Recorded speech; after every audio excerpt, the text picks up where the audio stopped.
반갑습니다. 말씀과 함께 하루를 시작하는 주님의 백성들을 예수님의 이름으로 축복합니다.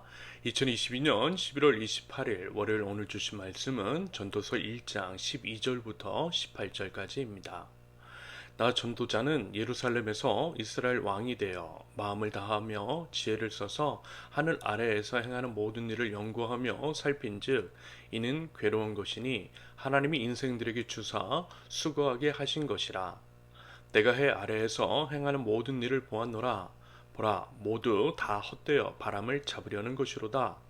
구부러진 것도 곧게 할 수 없고 모자란 것도 셀 수 없도다. 내가 내 마음속으로 말하여 이르기를 보라, 내가 크게 되고 죄를 더 많이 얻었으므로 나보다 먼저 예루살렘에 있던 모든 사람들보다 낫다 하였나니 내 마음이 지혜와 지식을 많이 만나 보았음이로다. 내가 다시 지혜를 알고자 하며 미친 것들과 미련한 것들을 알고자 하여 마음을 썼으나 이것도 바람을 잡으려는 것인 줄을 깨달았도다. 지혜가 많으면 번뇌도 많으니 지식을 더하는 자는 근심을 더하느니라. 아멘. 우리 신앙인들, 우리 하나님 나라 백성들이 견지해야 할 기본적인 자세는 이런 겁니다. 선하신 하나님을 온전히 신뢰하는 것이겠죠.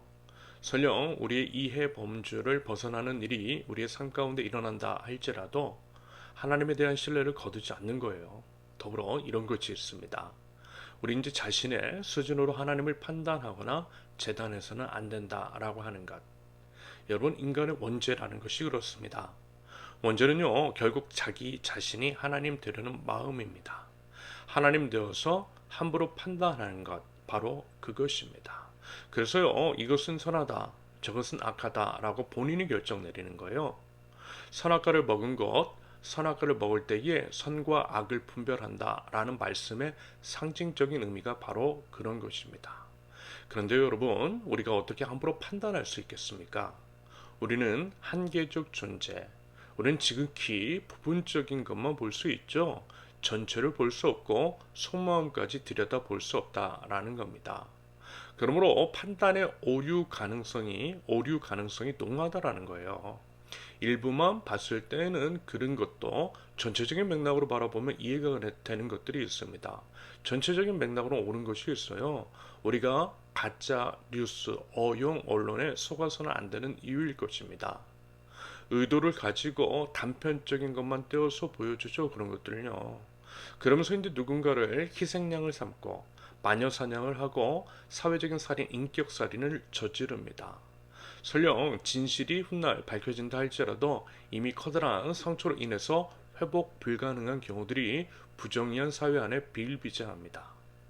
아무튼 우리 안에 있는 죄성은요, 자꾸만 우리 자신을 하나님처럼 여기도록 만들고 심지어는 하나님마저도 판단의 대상으로 삼는 경우들이 있습니다. 하나님이 이래서는 안 된다, 이래야만 한다라고 하는 식으로 하나님을 감히 조정하려고 한다라는 거예요.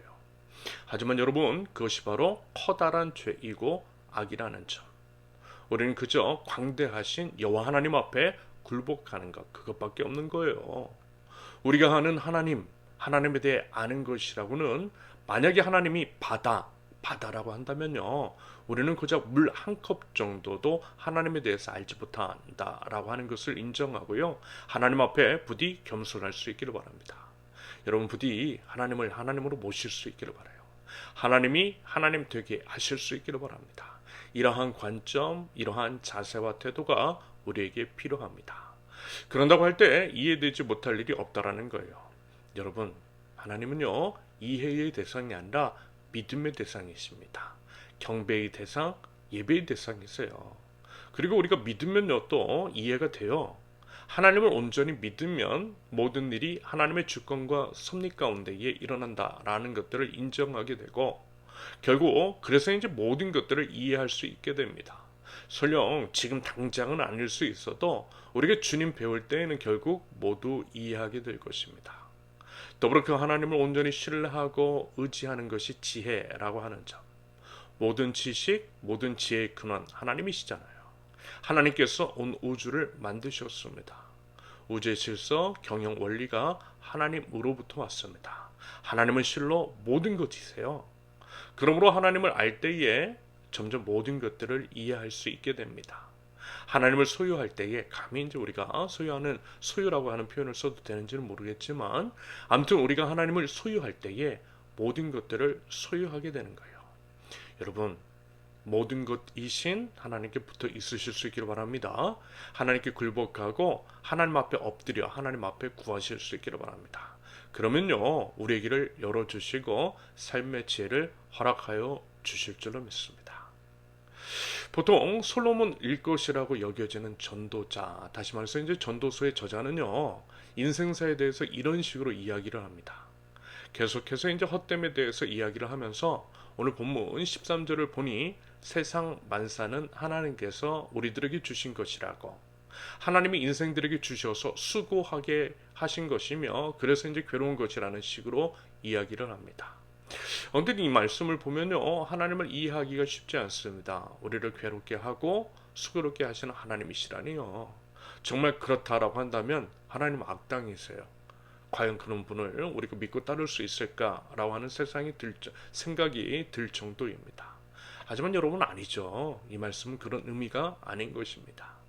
물론 우리가 인생을 살아가면서 일을 해야 하고 일을 해야만 또 먹고 살 수가 있으며 그것이 이제 고통스럽고 괴롭고 힘든 면이 일부 있는 것이 있긴 하지만요. 그렇다고 해서 그것이 하나님의 탓은 아니라는 것. 창세기에 처음 사람들을 보면 오히려 인간의 죄로 인해서 얻게 된 심판의 결과 중 하나가 노동이었습니다. 땀을 흘려야만 먹고 살 수 있는 심판을 받고 죄에 대한 대가를 치르게 하셨다라는 거예요.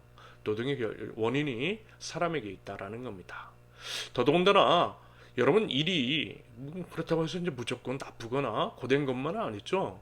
오히려 그 안에서 보람과 즐거움을 느끼기도 합니다. 게다가 이제 제가 관찰을 해보니까요. 어르신들을 볼 때 아무것도 안 하고 쉬기만 하시는 분들보다는 소소한 일거리 같은 것들, 뭐 이런 것들이 있는 분들이 꾸준히 건강을 유지하시고 활력이 있으신 것들을 확인했습니다. 드리고 싶은 말씀. 결국 일이든 뭐든 어떻게 생각하고 어떤 마음과 자세를 가지고 있느냐 하는 것이겠죠. 그리고 이 말씀만 보면 오해할 수 있지만요. 전도서 전체가 드러내고자 하는 말씀의 본뜻, 그 관점으로 이 말씀도 보면요. 이해가 돼요. 그게 뭐냐면 하나님 밖에서는 일이라는 것이 심판일 수도 있고 고되고 힘들 수도 있겠지만 하나님 안에서는 그것이 보람과 기쁨이 되며 삶의 의미도 찾을 수 있다라는 겁니다. 모든 것은 아름다우신 하나님 안에서 아름다운 의미가 되는 겁니다. 이어서 이제 16절부터는 지혜, 지식에 관한 이야기를 합니다. 그것들이 많다라고 해서 좋은 것은 아니라는 거죠. 오히려 힘들어질 수 있다라는 겁니다. 18절에 지혜가 많으면 번뇌도 많고 지식이 많으면 근심이 많다라고 하는 말씀의 의미. 여러분 혹시 아세요? 차라리 모르는 것이 약일 수 있고 단순하게 생각하면서 사는 것이 편할 수 있다라는 것. 지식의 양이 우리를 구원할 수도 없고요. 행복한 삶을 보장해 주는 것도 아니라는 겁니다. 자꾸만 많이 알려고 하지만 그것 또한 하나님 밖에서는 아무런 의미가 없는 것도 있습니다. 여러분 우리 모두 경험하고 있지 않나요? 지식이 이제 폭발적으로 증가하고 과거와는 비교가 되지 않을 정도로 놀라운 기술 발전이 이루어졌습니다. 불과 10여 년 전만 해도 스마트폰 꿈도 못 꿨어요. 그런데 이제 스마트폰 여러분 얼마나 편리하고 또 좋습니까? 스마트폰을 통해서 어디든 접속이 가능하고 과거 그 어떤 지식인들보다 훨씬 양질의 지식을 방대하게 소유할 수 있게 되었습니다. 그런데 여러분 그래서 우리가 행복해요? 아니요, 그렇지 않아요. 오히려 이제 그것들로 인해서 범죄가 더 늘어난 것 같습니다. 엠번방. 그리고 이제 우리가 아이들뿐만이 아니라 어른들도 접속해서는 안 될 곳에 그렇게 이제 접속을 하고 굳이 알 필요가 없는 것들을 너무 많이 알아서 근심, 걱정만 늘어났습니다. 팩트풀리스라는 책이 있죠. 물론 이제 그 책의 모든 것들에 동의하지는 않지만요. 그게 이제 결국 이런 맥락, 다시 말해서 지식이 많으면 번뇌도 많다라는 것과 맥락으로 이해될 수 있는 내용이 있습니다. 과거에도 있었지만 그때는 보도가 되지도 않았고 될 수도 없었던 것이 스마트폰 등으로 통해서 실시간으로 삽시간에 전파가 되니까 괜한 불안과 걱정만 증폭되었다라는 겁니다. 팩트풀리스라는 책이 결국 그런 맥락의 이야기인 거예요. 여러분 지식, 정보 같은 것들도 십자가를 거쳐야 하는 거예요. 여러분 모든 것 다 알 수 없어요. 그리고 알 필요도 없습니다. 그것이 진리 혹은 사실 아닌 것도 너무나 많더라는 거예요. 그런 것들에 시간과 에너지를 낭비하고 불안과 두려움에 둘러싸이는 것이 아니라 참 평안을 주시는 우리 하나님으로 우리 영혼을 채워넣는 것, 이것이 참된 지혜인 줄로 믿습니다. 부디어 지식의 근본이신 우리 하나님께 나아가서요, 하나님의 지혜를 구하고 또 얻을 줄 아는 지혜로운 하나님 나라 백성들, 저와 여러분들이 되실 수 있기를 예수님의 이름으로 축원합니다. 자, 이 시간 우리 함께 기도합니다. 하나님이 모든 것이십니다. 참 지혜와 지식의 근원 하나님이신 줄로 믿습니다. 세상이 아닌 하나님께 시선을 고정시키며 하나님 앞에 온전히 굴복하며 순종할 줄 아는 믿음, 설령 인간의 이성을 뛰어넘는 것이라 할지라도 우리 하나님을 믿고 의지하는 저희들 수 있도록 하나님 저의 삶을 인도하여 주옵소서. 급변하는 세상 속에서 알아야 할 지식과 습득해야 할 정보가 많지만 먼저는 그것들을 분별할 줄 아는 눈을 허락하시고 늘 변하는 지식이 아니라 변하지 않는 진리의 말씀을 더욱더 붙들 줄 아는 참 지혜, 하늘의 지혜를 하나님 저에게 허락하여 주시옵소서. 예수 그리스도의 이름으로 기도합니다. 아멘. 오늘 주어진 말씀과 가지고 나오신 기도 제목을 놓고요, 잠시 기도하는 시간을 들어가겠습니다. 함께 기도합니다.